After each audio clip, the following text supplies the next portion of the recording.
Ami taureau, bonjour, que tu sois signe solaire, signe ascendant ou signe lunaire.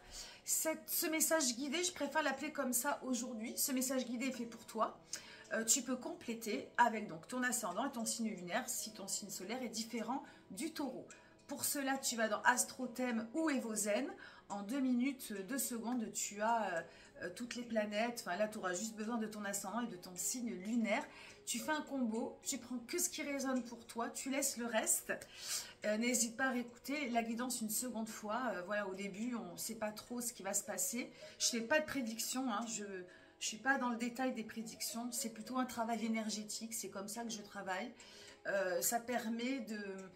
Voilà, ça permet de rentrer dans un chemin d'énergie et puis d'éviter certains pièges, voilà, d'accéder plus rapidement voilà, à un certain bien-être. Donc je me présente, je m'appelle Delphine, pour celles et ceux qui ne me connaissent pas. J'ai découvert le tarot depuis le confinement. Ça a été une véritable révélation, un coup de foudre, une évidence. Je me suis formée, j'ai lu beaucoup de livres. Je m'intéresse également à l'astrologie. Ce n'est pas mon... voilà, je m'y intéresse juste parce que c'est très compliqué. Mais j'aime plus souvent fusionner. Enfin, c'est pas que j'aime fusionner, c'est que ça fusionne tout court. Avec l'astrologie et la tarologie, je trouve que c'est vraiment ça, c'est un joli combo. Voilà, donc je fais souvent référence un petit peu, en tout cas, à ce que je continue d'apprendre parce que c'est très compliqué. Voilà, je me suis entraînée avec des gens que je ne connaissais pas et qui, voilà, ça a été très intense pendant 2 ans, très riche et ça m'a poussée à continuer. Voilà, d'aider les gens, c'est devenu un véritable, comment dirais-je, pas une évidence, mais un besoin d'aider. À ce propos, je fais des guidances personnalisées, privées de 30 minutes. N'hésite pas à demander des renseignements, voilà, en privé. Qu'est-ce que je peux te dire d'autre? Et je propose du contenu gratuit sur YouTube, Instagram et Facebook le plus souvent possible. Là, c'est un exercice très difficile. Il y a beaucoup de monde sur le terrain et la visibilité est difficile, mais je m'accroche. Je crois vraiment beaucoup en ce que je fais. Donc voilà, j'espère en tout cas que cette guidance te plaira. On va commencer tout de suite. J'ai tiré ce jeu avec... Donc il va y avoir 3 cartes d'évolution énergétique pendant le mois de janvier et une carte thème. On va commencer tout de suite. Je prends les cartes dans les mains. Alors, on va commencer tout de suite par quel est le thème, la couleur, ta ligne directive pour commencer ce début d'année. C'est 4 de matière. Alors, 4 de matière, c'est l'équivalent du 4 de denier. C'est une illustratrice assez moderne qui rend du coup les appellations plus concrètes. 4 de matière. Voilà, on est dans la matière. Le 4, on est dans la stabilité, ce qui te qualifie énormément, ami taureau. Les taureaux, ils aiment les choses simples, ils aiment la sécurité, la stabilité. Et c'est ce dont tu vas avoir besoin. C'est dans cette direction que tu continues ta vie, que tu vas commencer ton année 2025. Dans la matière, le concret, les choses simples, la sécurité. Mais il va y avoir peut-être besoin d'un changement. Parce que, voilà, ça peut commencer à devenir peut-être un peu redondant pour toi, un petit peu cyclique et qu'il y a peut-être des choses à changer dans la vie. Donc, je suis taureau, compliqué de parler de soi, mais c'est ce qui va se passer. L'année astrologique, en plus, va être un peu mouvementée au printemps. Et cet hiver va demander de réfléchir, on va être un peu fatigué, on va devoir écouter vraiment le flot de la vie et des énergies. Et ce cas de matière, c'est ok, j'aime ma stabilité, j'aime ma sécurité, j'aime mes plaisirs simples, mais il y a quelque chose qui doit bouger. 4 de matière. Donc ça, c'est pour la ligne directive. Pour l'instant, pas grand-chose de différent, bien qu'il va falloir peut-être anticiper un changement. La première énergie, donc il faut savoir, je crois qu'il y a taureau, bélier aussi, les 3 cartes, les 3 énergies identiques, pas 3 énergies, c'est pas 3 cartes identiques, mais l'énergie est identique. Et pour toi taureau, il y a 3 cartes d'inspiration. Inspiration, c'est le bâton. Je m'explique. Première énergie de début de mois, muse d'inspiration. Alors c'est marrant, beaucoup de signes l'ont eu cette carte.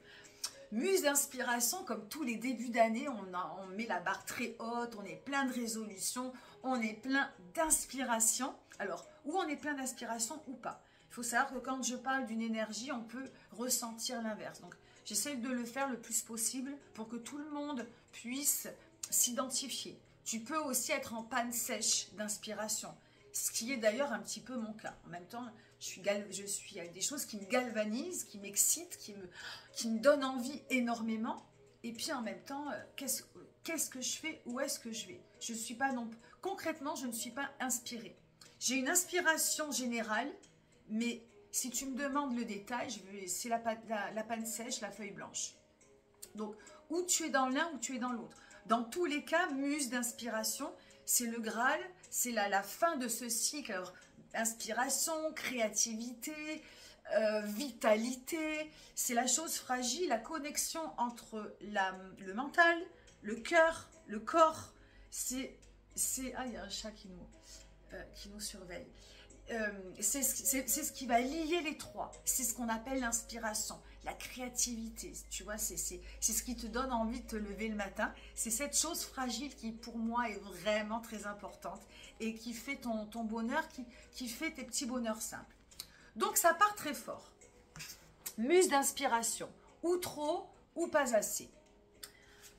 En milieu de mois, reine d'inspiration. On redescend d'un octave, on canalise un petit peu tout ça. Comme à ton habitude, tu te remets dans ta petite routine et les choses que tu maîtrises. Et cette reine d'inspiration, hein, elle a aussi l'énergie du 4.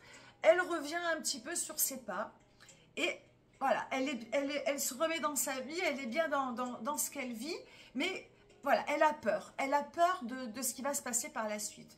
Parce qu'elle s'est rendue compte qu'entre le début et le milieu, bien concrètement, on ne sait pas où on va. Donc cette reine d'inspiration, elle s'est recentrée un petit peu sur elle-même, elle s'est recroquevillée sur elle-même, donc sur toi, si ça te parle, sans savoir, en fermant les yeux, sans savoir vraiment où elle va. Parce qu'elle a peut-être peur. La reine, l'énergie de la reine, elle est super parce qu'elle maîtrise son sujet, mais par contre, elle a peur de l'inconnu. Elle ne va pas prendre de risques.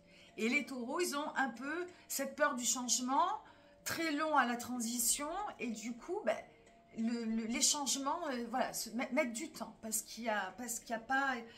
alors, est-ce qu'il y a une peur concrète? Je ne sais pas, mais on n'a pas trop envie de faire d'efforts, ça nous fait... Voilà, ça fait peur. Voilà, ben, peu importe, hein, on est tous un peu différents, j'essaie de pas trop de remettre la couverture à moi, mais en tout cas, doute. Alors, doute, on a doute, mais voilà, doute. On va s'arrêter là. Je vais parler plutôt de l'énergie d'après.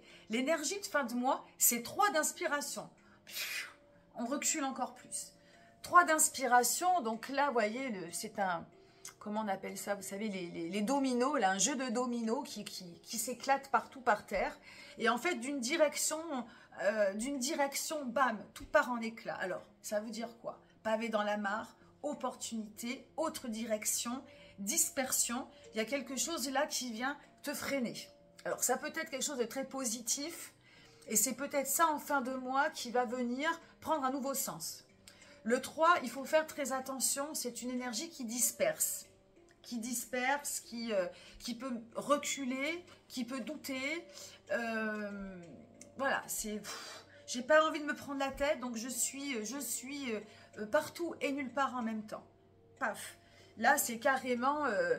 j'avais commencé à tracer une direction, à tracer une construction, et j'éclate tout. Ça peut être pour moi quelque chose de très positif, parce que c'est peut-être pas là où il fallait aller. Moi, je considère que tout est juste, et que, voilà, s'il arrive quelque chose en chemin de brutal, c'est forcément qu'il faut entendre cet événement. Hein, encore une fois, ça peut être une nouvelle opportunité, ça peut être voilà, un pavé dans la mare, quelque chose qui te dit non, je casse mon cadre de matière, je casse ma stabilité, je casse ma sécurité, et voilà, de cette énergie un peu brutale va renaître après autre chose. Voilà. Donc, à toi de voir.